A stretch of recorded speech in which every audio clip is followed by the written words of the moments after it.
समूह 6 के धनायनों का विश्लेषण।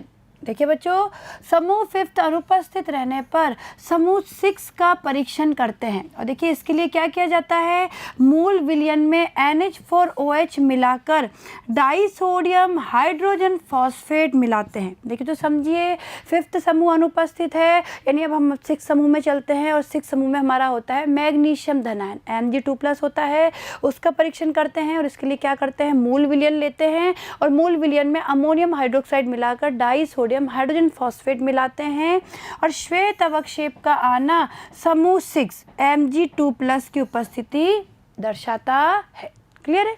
आगे देखिए, तो देखिए प्रयोग 15। तो देखिए अब हम प्रयोग देख लेते हैं। उद्देश्य देखिए, दिए गए अकार्बनिक लवण में मैग्नीशियम आयन की पहचान करना। आवश्यक सामग्री देखिए, परख नलियाँ, परख नली होल्डर, परख नली स्टैंड, क्वथन नली, आवश्यक अभिकर्मक एवं कांच की छड़। क्लियर है बच्चों? आगे देखिए, अब देखिए मैग्नीशियम का परीक्षण कैसे किया जाता है।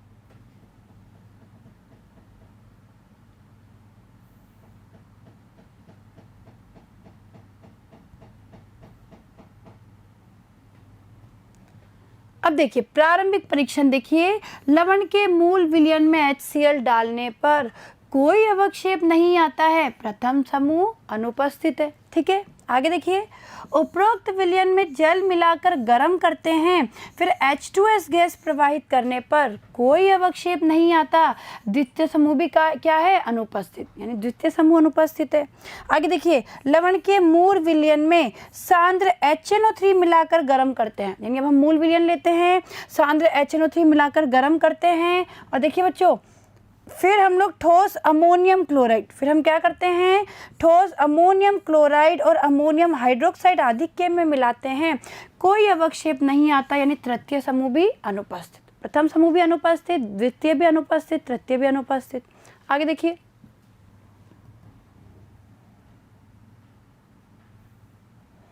अब देखिए, उपरोक्त विलयन में H2S गैस प्रवाहित करने पर कोई अवक्षेप नहीं आता, चतुर्थ समूह भी अनुपस्थित। आगे देखिए, लवण का मूल विलयन प्लस NH4Cl में NH4OH आधिक्य में मिलाकर ठोस अमोनियम कार्बोनेट मिलाने पर श्वेत अवक्षेप नहीं आता, पंचम समूह भी अनुपस्थित। और आगे देखिए, अब हम जो हमारा छठा समूह है उसका परीक्षण करेंगे, यानी मूल विलयन में डाइसोडियम हाइड्रोजन फॉस्फेट विलयन मिलाकर गर्म करते हैं तथा परख नली की भीतरी दीवारों को कांच की छड़ से खरोंचने पर श्वेत क्रिस्टलीय अवक्षेप प्राप्त होता है।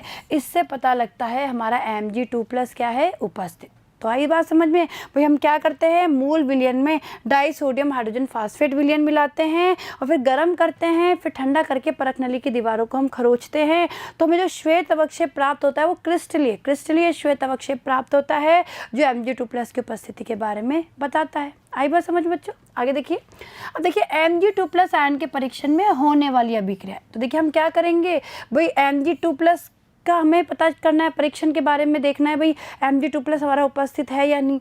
हम क्या मिलाते हैं इसमें, डाइसोडियम हाइड्रोजन फॉस्फेट Na2HPO4 मिलाते हैं।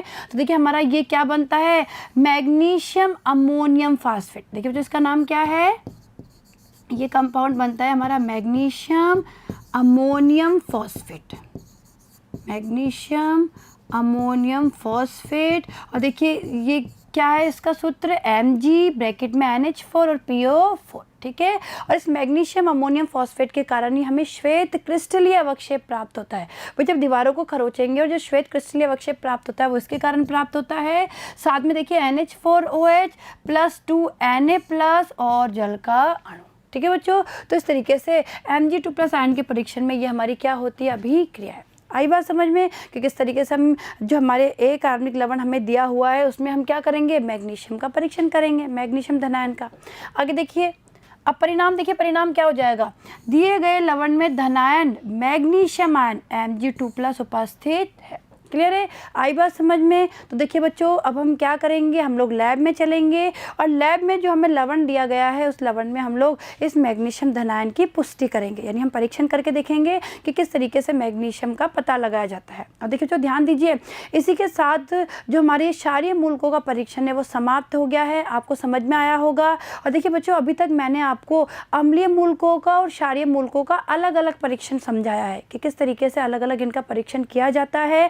और अभी तक जो हमें लवण दिए गए हैं तो वो लवण हमें ज्ञात थे, यानी ज्ञात लवण दिए गए थे और उन ज्ञात लवणों में हम लोगों ने धनायनों और ऋणायनों की पुष्टि की। और देखिए बच्चों, अब आगे आने वाले प्रयोगों में हम क्या करेंगे, कोई अज्ञात अकार्बनिक लवण में, यानी हमें जो अकार्बनिक लवण दिया जाएगा वो अज्ञात अकार्बनिक लवण होगा और उस अकार्बनिक लवण में हम धनायन और ऋणायन दोनों की पुष्टि करेंगे। यानी कहने का मतलब है कि हमें एक कोई अकार्बनिक लवण दिया जाएगा, उसी अकार्बनिक लवण में हमें धनायन भी पता करना है और ऋणायन भी पता करना है। तो देखिए बच्चों, अब आगे आने वाले एक दो प्रयोग हम ऐसे ही लेंगे जिसमें कि हमें धनायन और ऋणायन दोनों की पुष्टि करनी है। ठीक है, उससे आपको ये जो अम्लीय और क्षारीय मूलकों का जो परीक्षण है, यानी जो गुणात्मक विश्लेषण है अकार्बनिक लवण का, वो और अच्छे से क्लियर हो जाएगा। ठीक है, तो देखिए बच्चों, अभी तो हम लैब में चलते हैं और दिए गए अकार्बनिक लवण में जो मैग्नीशियम धनायन है उसका परीक्षण करते हैं।